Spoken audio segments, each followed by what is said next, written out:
देखने से पहले मैं आपको 4 सूचनाएं देना चाहता हूं। क्रमांक 1, सबसे महत्व की सूचना यह है कि आप कोई भी दवाई शुरू या बंद करने से पहले आपके डॉक्टर से बात करें। डॉक्टर से बात किए बिना गोली लेना गैर कानूनी तो है, मगर गलत दवाई के दुष्परिणाम से जान का खतरा भी हो सकता है। अगर आपको दिल की, रक्त के दाब की या फिर गुर्दे यानी किडनी की बीमारी हो तो आपने पानी और नमक का सेवन बदलने से पहले भी आपके डॉक्टर से बात करनी चाहिए। क्रमांक 2, इन वीडियो में असली मरीज नहीं है। मरीज की भूमिका एक अभिनेता ने निभाई है।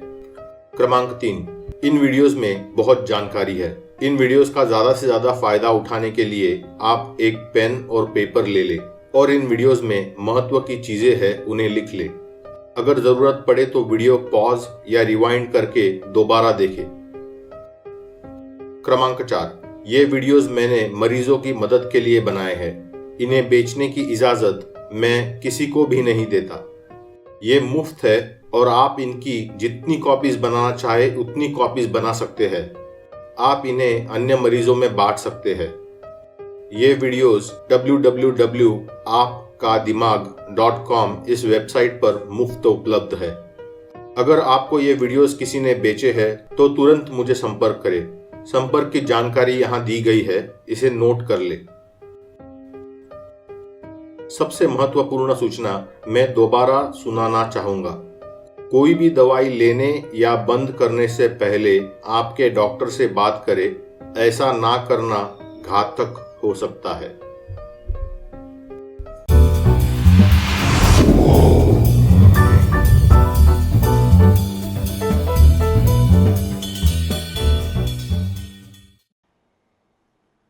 तो डॉक्टर साहब, ये कान की कौन सी बीमारी है जिसके कारण वर्टिगो हो सकता है? ये कान के यंत्र बहुत ही नाजुक होते हैं और ऐसी कई चीजें हैं जिनसे इनको हानि हो सकती है। दाब, इन्फेक्शन, दवाइयाँ, इन सब चीजों से इन यंत्रों को हानि हो सकती है। ये कान के यंत्र बहुत नाजुक होते हैं और ऐसी कई बीमारियां हैं जिनके कारण इनको हानि हो सकती है। इन्फेक्शन, दाब, दवाइयाँ, इन सब से कानों के यंत्रों को हानि हो सकती है। क्रमांक 1, बिनाइन पोजिशनल वर्टिगो या फिर कान के पत्थर की बीमारी। ये सबसे सामान्य कारण है। ये बीमारी 50 से 60 वर्षों से ऊपर के बुजुर्गों में पाई जाती है। इसमें कान के यंत्र के 1-2 पत्थर गलत जगह पर चले जाते हैं, इसलिए वो कान निरंतर दिमाग को ये संदेश भेजता रहता है कि सर हिल रहा है। इसके कारण चक्कर आते हैं। क्रमांक 2, लैब्रिन्थाइटिस या कान का इन्फेक्शन। अक्सर कान में जंतु जाने के कारण चक्कर होती है। ये जंतु बाहर के कान के द्वारा नहीं जाते, बल्कि खून से कान के भीतर वाले यंत्रों तक पहुंचते हैं। इन जंतुओं से होने वाली जलन के कारण कान का यंत्र निरंतर उत्तेजित रहता है, इसलिए चक्कर आते हैं। ये जंतु जब मर जाते हैं तब भी कई दिनों तक या फिर कई हफ्तों तक यह जलन लगी हुई रहती है। धीरे धीरे जैसे ये जलन कम होती है, वैसे धीरे धीरे चक्कर आनी भी कम हो जाती है। क्रमांक 3, मेनियर की बीमारी। मेनियर उस आदमी का नाम है जिसने इस रोग का शोध लगाया। इस बीमारी में कान के यंत्र के अंदर का दाब बढ़ जाता है। इसके कारण वो यंत्र उत्तेजित हो जाता है और चक्कर आते रहते हैं। क्रमांक 4, दवाइयों के साइड इफेक्ट। थोड़ी ऐसी दवाइयां हैं जैसे थोड़ी टीबी की गोलियां, थोड़े रक्त के दाब या बीपी की गोलियां, थोड़ी सी दर्द की गोलियां, जिनसे वर्टिगो या चक्कर हो सकता है, लेकिन ये ज्यादा सामान्य कारण नहीं है। और भी कई कारण है, जैसे कान के यंत्र में छोटी सी छेद होना, सर की दुर्घटना के बाद चक्कर होना इत्यादि, मगर ये बाकी बीमारियां बहुत ज्यादा असामान्य है। और फिर दिमाग की कौन सी बीमारी है जिसके कारण वर्टिगो हो सकता है?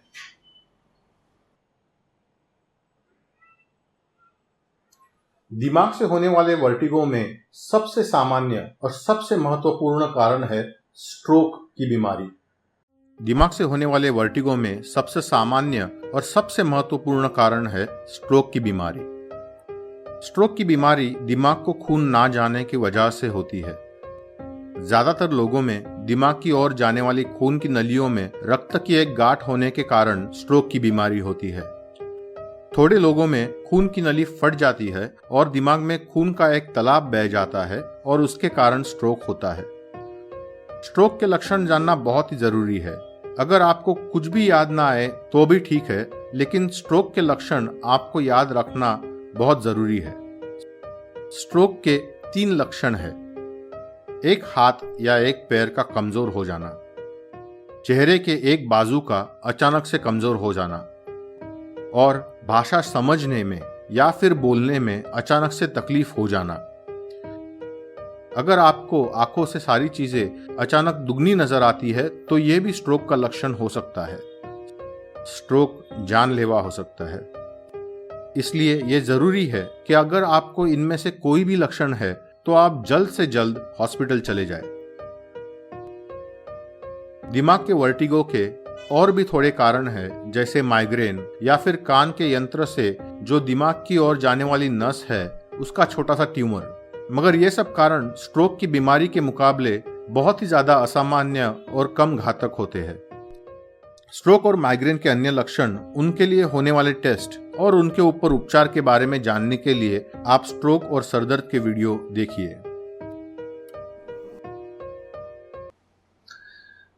अच्छा, फिर डॉक्टर साहब मुझे वर्टिगो है ये तो निश्चित है। अभी जब मुझे चक्कर आता है तो मुझे दाहिने कान से सुनने में कम आता है और उसी वक्त मेरे कान में सूजन ना होते हुए भी सूजन का एहसास होता है। तो ये जो है वो कान वर्टिगो जो है वो दिमाग की वजह से है या कान की वजह से है, ये कैसे निश्चित हो सकता है? आपने मुझे बताया कि आपको वर्टिगो के साथ साथ दाहिने कान से कम सुनाई देता है और सूजन का एहसास होता है। इसीलिए मुझे लगता है कि आप में वर्टिगो की बीमारी कान में तकलीफ होने के कारण हो रही है। अक्सर वर्टिगो कान की बीमारी से हो रहा है या फिर दिमाग की बीमारी से, यह कहना इतना आसान नहीं होता। ऐसे वक्त पर आपका डॉक्टर ज्यादा दक्षता लेता है। वो आपको दिमाग के भी टेस्ट्स और फिर कान के भी टेस्ट्स करने के लिए कहता है। ऐसा करना जायज है। दिमाग के वर्टिगो का कारण बनने वाली जो थोड़ी बीमारियां हैं, जैसे कि स्ट्रोक, ये जानलेवा हो सकती है। इसलिए अगर थोड़ा भी शक हो कि ये वर्टिगो दिमाग की बीमारी से आ रहा है तो फिर उसके लिए टेस्ट्स करने पड़ते हैं। स्ट्रोक के टेस्ट्स के बारे में ज्यादा जानने के लिए आप स्ट्रोक के वीडियोस देखें। तो डॉक्टर साहब इसके लिए कौन से टेस्ट कर सकते हैं? कान की बीमारी से अगर चक्कर या वर्टिगो की तकलीफ होती है तो आमतौर पर कान पे टेस्ट करने पड़ते हैं, दिमाग पे टेस्ट करने नहीं पड़ते। कान की बीमारी से जब चक्कर आते हो तो आमतौर पर कान के टेस्ट करते हैं, दिमाग के टेस्ट करने नहीं पड़ते। इन बीमारियों में ऑडियोमेट्री करते हैं, जिससे आपके सुनने की शक्ति को जाना जाता है। इसी दरमियान टिम्फैनोमेट्री नाम की टेस्ट की जाती है, जिससे आपके कान से गले तक जाने वाली नली खुली है कि नहीं ये जाना जाता है। आमतौर पर यह नली खुली होनी चाहिए।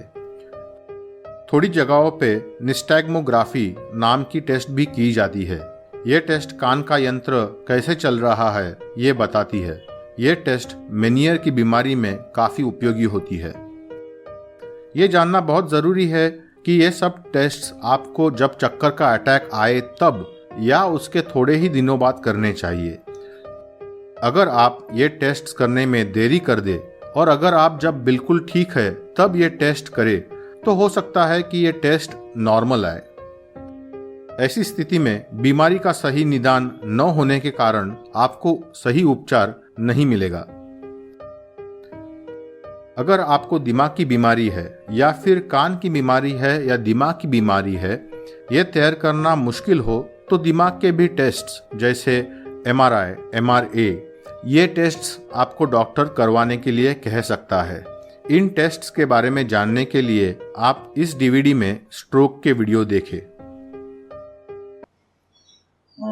डॉक्टर साहब, कान के वर्टिगो पे कौन से उपचार हो सकते हैं? कई दवाइयां ऐसी है जिनसे चक्कर की बीमारी काफी हद तक कम हो सकती है, लेकिन ये दवाइयां ऊपर ही ऊपर मलहम लगाने के बराबर है। इन दवाइयों के अलावा अंदर की बीमारी क्या है, इसके कारण क्या है और उसके ऊपर सही उपचार करने की जरूरत है। काफी दवाइयां हैं जिससे चक्कर की बीमारी बहुत कम हो सकती है। ज्यादातर लोगों को मेक्लिजिन, जिसका दूसरा नाम एंटीवर्ट है, ये दी जाती है। अगर मेक्लिजिन से आपको राहत ना मिले तो और भी गोलियां है, जैसे डायफेनहाइड्रामिन या बेनाड्रिल या क्लोनाजिपाम, ये दी जा सकती है। नौशिया या मतली के लिए भी गोलियां होती है, जैसे कि डोमपेरिडोन या फिर ऑन्डेंसेट्रॉन। इन गोलियों से आपको बहुत राहत मिलेगी, आपकी चक्कर और मतली बहुत कम हो जाएगी, लेकिन ये गोलियां ऊपर ही ऊपर मलहम लगाने के बराबर है। इनसे जो चक्कर की असली बीमारी है वो ठीक नहीं होती। जैसे मैंने आपको पहले बताया था, असली बीमारी की जांच करने की और इस पर सही उपचार करने की बहुत ज्यादा आवश्यकता है। बिनाइन पोजिशनल वर्टिगो में आपका डॉक्टर आपका सर 1 या 2 बार इस तरह हिलाता है कि आपके कान के जो 1-2 पत्थर दूसरी जगह जाकर फंस गए हैं वो फिर से अपनी जगह पर आ जाते हैं। थोड़े ही दिनों में चक्कर से पूरी तरह राहत मिलती है। अगर ये पत्थर फिर से कहीं जाकर फंस जाए तो फिर से ये उपचार करना पड़ता है।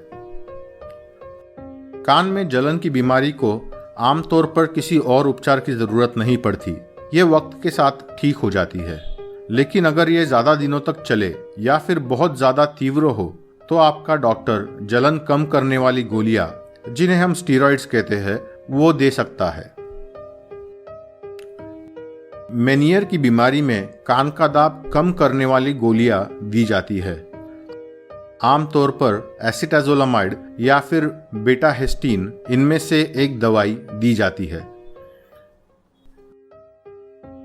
दिमाग के चक्कर के ऊपर उपचार जानने के लिए आप स्ट्रोक और सरदर्द के वीडियो देखें। डॉक्टर, मेनियर की बीमारी है हो तो क्या उपचार हो सकते हैं? अगर आपको मेनियर्स की बीमारी है तो यह बहुत जरूरी है कि आप भी बहुत दक्षता लें। कई ऐसी चीजें हैं जिनसे कान के इन नाजुक यंत्रों को हानि हो सकती है। अगर आपको मेनियर्स है तो यह बहुत जरूरी है कि आप भी दक्षता लें। कई चीजें ऐसी है जिनसे कान के इन नाजुक यंत्रों को हानि हो सकती है। क्रमांक 1, सबसे महत्वपूर्ण यह है कि आप नमक का सेवन कम कर दें। अगर आप बीपी यानी रक्त के दाब की गोलियां ले रहे हैं तो नमक के सेवन के बारे में आपके दिल के डॉक्टर से भी बात करें। ज्यादा से ज्यादा पूरे दिन में 1 या फिर हो सके तो आधा ही चम्मच नमक खाएं। कई लोग दिन भर के नमक की मात्रा एक बाजू में निकाल कर रख देते हैं, फिर वो खाने को बिना नमक के पकाते हैं और फिर खाते वक्त ऊपर से नमक डालते हैं। ऐसा करने से नमक का ज्यादा से ज्यादा स्वाद मिलता है और नमक की मात्रा पर भी नियंत्रण रहता है। क्रमांक 2, कॉफी, चाय ये पीना बहुत कम कर दे और हो सके तो पूरी तरह बंद कर दे। ये याद रखें कि कई कोल्ड ड्रिंक्स में कैफीन नाम का रसायन होता है जिससे आपके कान को हानि हो सकती है। इनका सेवन पूरी तरह से बंद कर दे। आप चाहे तो फलों का रस पी सकते हैं। क्रमांक 3, तंबाकू का सेवन, खास तौर पर सिगरेट या फिर बीड़ी का सेवन पूरी तरह से छोड़ दे। क्रमांक 4, दारू का सेवन बहुत कम कर दे और हो सके तो पूरी तरह से बंद कर दे। क्रमांक 5, चाइनीज खाना कम कर दे या फिर घर में ही बनाए। रेस्टोरेंट्स में जो चाइनीज खाना मिलता है उसमें MSG नाम का रसायन होता है। अगर आपको मेनियर्स है या फिर कान के वर्टिगो की कोई भी बीमारी है तो आपको इस रसायन से हानि हो सकती है। क्रमांक 6, कई दवाइयां हैं जैसे थोड़े बीपी या रक्त के दाब की गोलियां, दर्द की गोलियां जैसे कि एस्प्रिन, थोड़ी जंतु की गोलियां, इनसे भी आपके कान को हानि हो सकती है।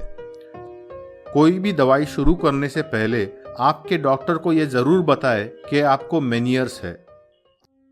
आपके डॉक्टर को बताए बिना दर्द की गोलियों का सेवन ना करें और हो सके तो ये गोलियां बिल्कुल ना ले। इन चीजों के साथ साथ कभी कभी फिजिकल थेरेपिस्ट का भी बहुत फायदा होता है। फिजिकल थेरेपिस्ट डॉक्टर नहीं होते, लेकिन इन लोगों ने कौन सा व्यायाम कब करना चाहिए इस पर खास अभ्यास किया होता है। कान की फिजिकल थेरेपी ज्यादा सामान्य नहीं है, इसलिए ये हो सकता है कि इसका लाभ लेने के लिए आपको बहुत जानकार फिजियोथेरेपिस्ट ढूंढना पड़े।